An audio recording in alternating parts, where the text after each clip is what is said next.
Earlier today, an article came out on ESPN titled 2025 NFL Trade Deadline, ranking top 25 players who could move. And this article is done by Matt Bowen and Jeremy Fowler. And I want to go over one player that they put as a team fit for the Packers, and so I'll discuss that here.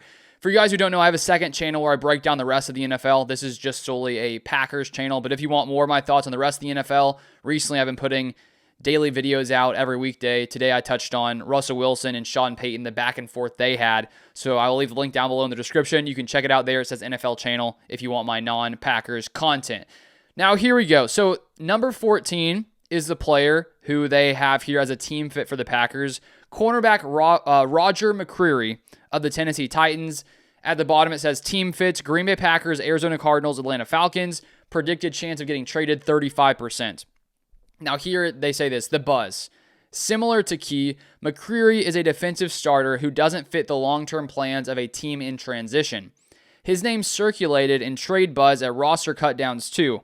He's a reliable corner who can play inside or outside, traits that typically elicit some type of trade interest, even if just for day 3 pick swaps. Fowler.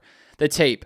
More of a ball disruptor than a playmaker, 3 career interceptions, McCreary is a physical cover corner with the ability to match in the slot and tackle in space.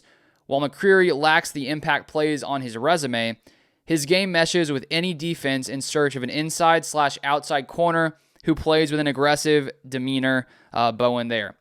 And so when we look at the Packers in their corner room, there have been some issues there, specifically with Nate Hobbs recently, and Matt LaFleur even touched on it in his press conference in the past couple of days.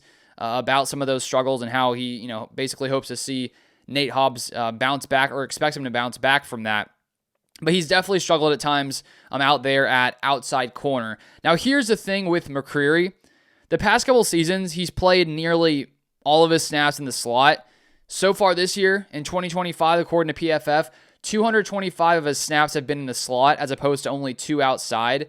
And I think the Packers really like Javon Bullard out there in the slot, and I don't expect them trying to trade for someone to put over Bullard.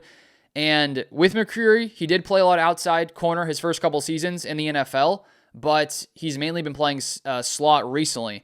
And when we look at Nate Hobbs, he definitely has struggled, especially this past game against the Cardinals, was just having trouble staying on his guys.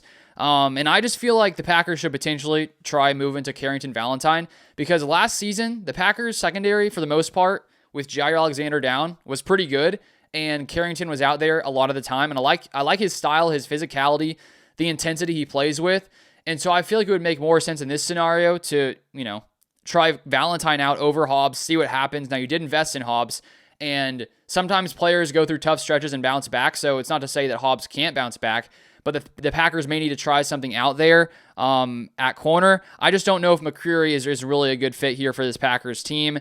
And looking at him this year, he's allowed receptions 85.2% of the time. He's allowed 23 receptions on 27 targets. And he has more yards allowed than any Packers player, at least corner, with 232 yards. So I just don't think this move makes much sense, because I don't think you're really elevating your team that much by bringing him in, unless the Packers were to look at this and say, well, he's on the Titans, their defense, isn't as good as the Packers. Maybe they think he could be better here.